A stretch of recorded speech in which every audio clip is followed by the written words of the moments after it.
Welcome to Ira's Everything Bagel, where I talk with intriguing people about everything, their passions, pursuits, and points of view. When civil rights are discussed in the context of 20th century history, the economic dimension doesn't seem to be covered in proportion to the political dimension. My guest today has written a book about a man who pushed the economic component and made an impact during a crucial time in the 20th century.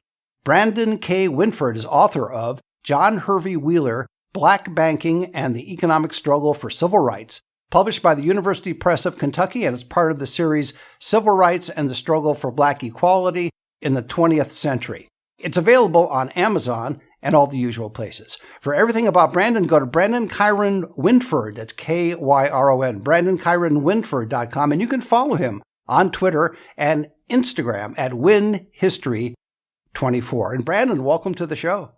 Good afternoon. Thank you so much for having me.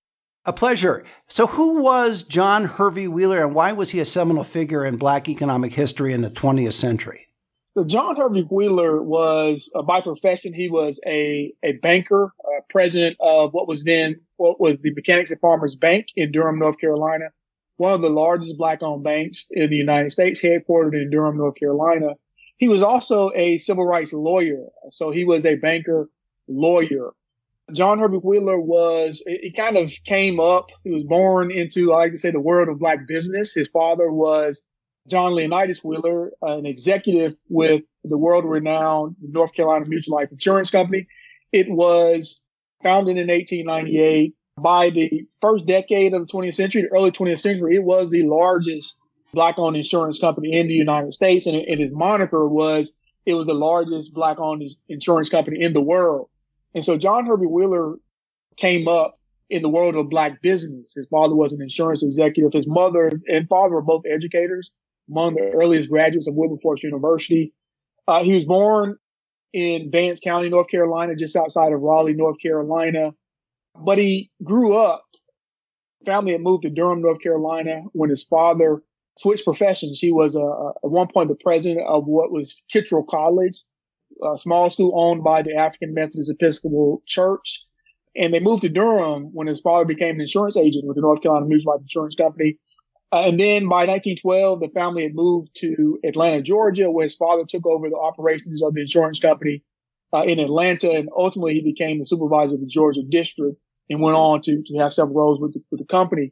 So John Hervey Wheeler and his two sisters, Ruth Hervey and Margaret. Well, Margaret's not his sister. Margaret's his mother, Ruth Hervey, one of his sisters. He comes of age, his family comes of age, and his sisters in Jim Crow Atlanta, Georgia. So he grows up as part of this Jim Crow Atlanta context. He goes to Morehouse College for what was then Morehouse Academy for high school. Goes to Atlanta Public Schools through 7th grade because there wasn't a Black high school until 1925 in Atlanta. So he's able, because of his father's background and his ability to pay for his children to go to school, he goes to Morehouse Academy, graduates from high school there and continues on to Morehouse College. He comes to Durham, North Carolina in 1929 after graduating from Morehouse College and begins this banking career in 1929 of all years. Right before the stock market crashed in October. Good timing there, yeah. Right. So John Hervey Wheeler, by the time of the height of the modern civil rights movement, between 1950s and 1960s, John Wheeler is the most prominent civil rights figure in North Carolina. And I argue that he was also among the top civil rights figures in the country, and especially in the South during this particular time. You've never heard of him because in many ways, as much as he was out front as really what I like to call a Black business activist, he was in many ways a power broker, often operating behind closed doors, serving a role as a sort of mediator in spaces where the majority of most African Americans were not in those spaces. And he was often the only kind of power broker, Black leader in some of those spaces. And he kind of operated, in that sense, he kind of operated behind the scenes from that standpoint. Brandon, was he considered part of the establishment, and that's why he wasn't identified as moving the needle? Right. Well, during his heyday, during his time, he was actually always considered in some ways ahead of his time, and it's important for us to. What I've learned is important for us not to put those leaders in boxes. You know, we might call someone a moderate, a radical, but really have to sort of take someone on their own terms and really sort of come at them from that lens. And in that way, some of the decisions that may seem a little more less risky, less bold, they may take those kinds of decisions. They make some decisions that don't make sense for someone who might consider a little bit more moderate or something like that. And so we have to sort of really think outside of the box from that standpoint. Now, having said that, John Wheeler was, for the most part, yes, an establishment kind of person. He believed in institutions. And so he was a bank president, right? He was chairman of the Durham Committee on Negro Affairs. At that time, it was one of the most powerful civil rights organizations, certainly in Durham, but throughout North Carolina. It came to have a significant voting bloc among African Americans in Durham. He was also part of organizations such as the NAACP. He was a part of the Omega Psi Phi Fraternity Incorporated. In many ways, and he argued this toward the end of his life and made this point, that he encouraged African Americans to take part in organization, right? Institutions, to take part in organizations, collective organizations, and to use pressure tactics and legal tactics in order to obtain certain aspects of civil rights. And so I always look at him as that kind of person, which in many ways, as a sort of criticism, he was limited from that standpoint because he was, in some ways, you can look at him as being beholden to institutions from that particular standpoint. How did you focus on John Wheeler? Because of your background, you're able to pick and choose a lot of different academic subjects and personalities. How did you focus on John Hervey Wheeler? Well, so I went to school at a school called North Carolina Central University, historically black college in Durham, North Carolina. Actually, the first public liberal arts college established for African Americans in the country. And so in my master's degree program, I had an opportunity to write a master's thesis on the Durham Committee on Negro Affairs, which John Hervey Wheeler headed between 1957 and 1978. And so it's through that research in that organization that I ran across John Hervey Wheeler. And he struck me because not only was he chairman of the organization, but he had his hands literally in everything related to black life in the state of North Carolina and the South, especially when it came to black economic life, but more importantly, when it came to the fight for civil rights in North Carolina. And so he agitated for educational equality, public accommodations, voting rights for African Americans. And so he just struck me as a really influential and powerful figure. And these figures we're so often not privy to getting a sense of who these people are, because when we think of civil rights, we're more focused on some of the larger figures that have become so germane to how we understand the civil rights movement. And so it struck me as a really sort of really powerful person when it came to his influence, both politically from an educational standpoint, and then also as it relates to economics. And so I wanted to really explore his life, and I decided to do so if I ever got into a PhD program. Once I got into my PhD program, I ran across a huge collection of his materials. And for historians, dealing with the primary materials, the archival material, and having a stash of archival material that you can work with is really important to being able to sort of write history and interpret and get people to think about history from a particular standpoint.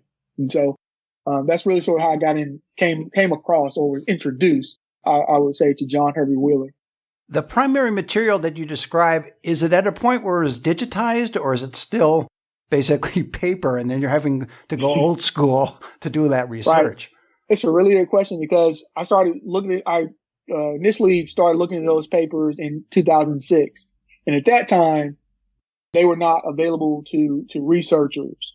And so I had held conversations with the archivist, head archivist there, and they were able to do what they call fast-paced processing to put them into a position where someone who's just coming in and wanting to look at those materials could look at them pretty quickly without having to go through this lengthy process of what they call processing the materials, getting them ready for researchers, putting them in archival folders, making sure there is what's called a finding aid, like sort of guide where you can identify certain materials.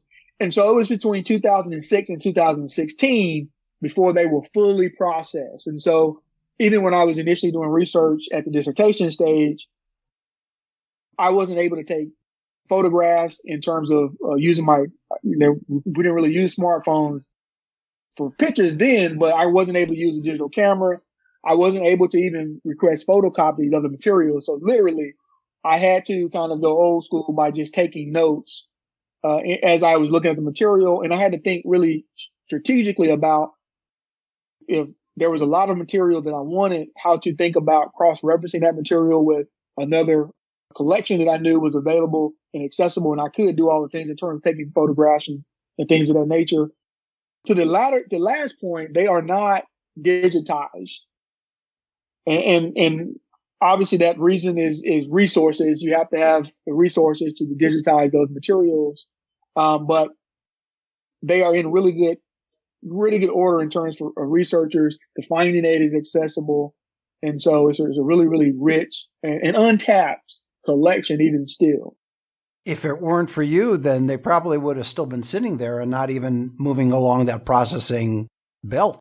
Yeah, I would imagine so. I was able to have the conversations early on, even before I got into my PhD program. So I had a few years to kind of have these conversations. And once I kind of made the decision that I think I might want to work on this project, the library, the Robert W. Woodruff Library at the Atlanta University Center did a really great job in supporting my really wanting to get into these papers and do research. And I'm really excited that they're fully processed and available to anyone who wants to. And once they allow one researcher, even at the early stages, to look at the materials, then their policy is that they allow researchers, period, to look into those. And so it wasn't like I had an exclusive lock on looking at those papers and nobody else could look at them. Yes, but you helped unlock the door. Oh, yeah. Oh, definitely. Most definitely. Did you find in the collection any oral histories, any recorded oral histories? No. And as a matter of fact, most of the recordings that were actually in the materials were recordings of John Wheeler, even as a college student, was a violinist, well-trained violinist. And there were recordings of him playing the violin in an orchestra that were not accessible because of the preservation issues and trying to get them to a point where you can copy them without fully destroying them was an issue. As a matter of fact, in those materials, there were no oral histories. There were a few oral histories that I was able to find, at least one really great oral history with John Everett Wheeler. There is a writer by the name of Robert Penn Warren, was the Nobel laureate, wrote one of his famous works, All the King's Men. And he wrote a book during the 1960s where he did all these interviews with civil rights leaders and influential African Americans. And John Wheeler happened to be one of those interviewees. And basically the entire book is written basically using really, really creatively those oral histories. And so those oral histories are now available, initially available at the University of Kentucky. And then they're digitized through Vanderbilt University, through the Robert Penn Warren Center at Vanderbilt University. And so leaders like Malcolm X, Dr. Martin Luther King Jr., and others, those oral histories are available.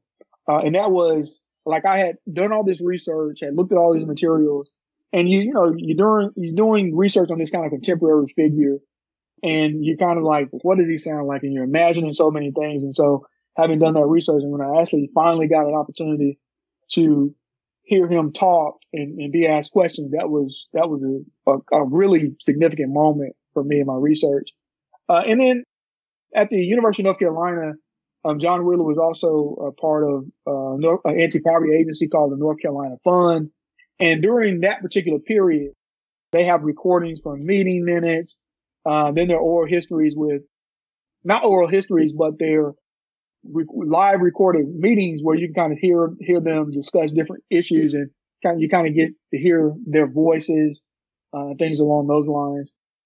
But that's the only really sort of recorded interview that I was able to utilize, that I was able to find with John Herbie Wheeler. In your research, did you think about somehow going to the records of the old bank or insurance company and see if maybe there were some recordings there of him in action as well? Yes. So the North Carolina Mutual Life Insurance Company, the company that his father was an executive for, and then John Herbie Wheeler does have some role with the North Carolina Mutual. The company donated, or the company archives ended up at Duke University. And so another untapped historical resource is the North Carolina Mutual Life Insurance Company archives. And while there are different kinds of recordings and things along those lines, no kind of formalized kind of oral histories that were conducted with someone, writing a book per se in those papers. But you do again find, like I found the groundbreaking ceremony of the North Carolina Mutual building, which they completed in 1966. John Wheeler gives us a speech, and it's not only a audio, but it's a video and with audio. And so I identified that in the collection. They were able to make a copy of it. And I have a digital copy. So I was able to not only just kind of hear his voice, but to kind of see him give a speech. And I should go back and say that in the 1970s, a scholar by the name of Robert E. Weir wrote a book called Black Business in the New South, A Social History of North Carolina Mutual Life Insurance Company. He conducted a lot of interviews with the executives from the North Carolina Mutual Life, other African-American leaders in and around Durham, North Carolina. And those are available through the Southern Oral History program at the University of North Carolina. So there are a lot of oral histories that are available. John Wheeler dies in 1978, kind of when Weir is kind of really picking up his recordings of those oral histories. He had done some oral history with John Wheeler, but it was, he took notes. And, I actually emailed him and just kind of asked him if he had any of those audios or anything available. But he told me, he took handwritten notes. And I imagine it was with John Wheeler, he probably did a lot of also kind of phone interviews where he took a lot of notes. But there's so many oral histories with those Black leaders in Durham and North Carolina in the South. So I was able to really sort of take advantage of some of those that were available.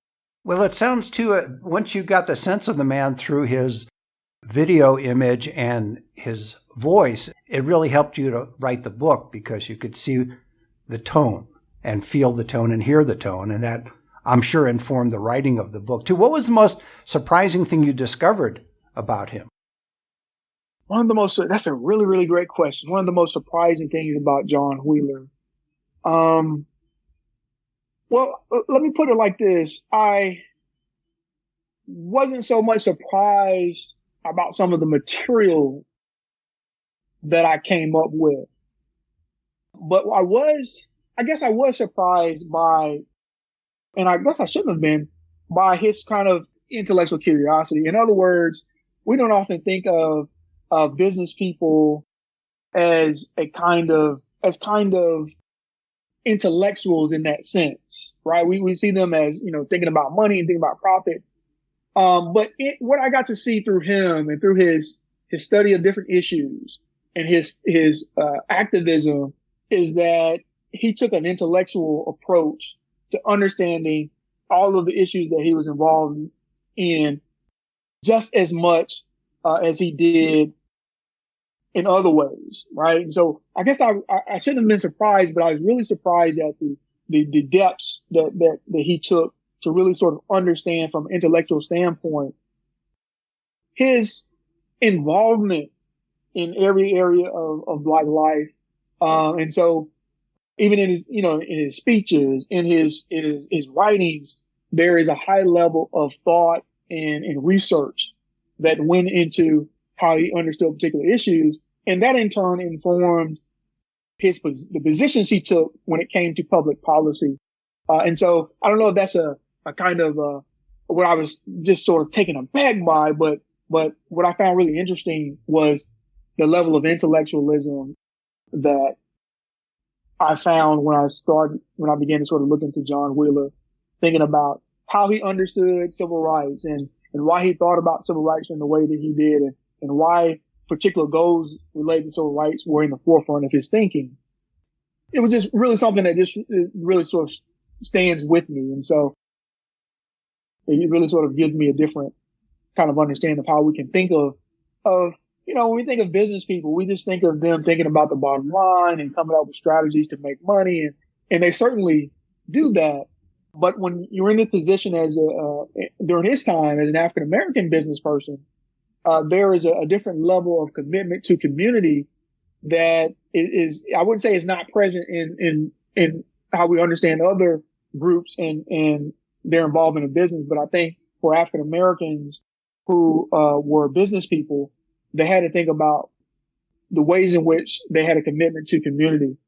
And for a banker also, community and one's role in the community was important because that's how, as a bank, part of it is getting people to trust you, right? And trust you with their money. And they have to understand that you have a sense of integrity about you and that you're thinking about their interests as much as you are your own interests or the interests you serve through your leadership of a particular business.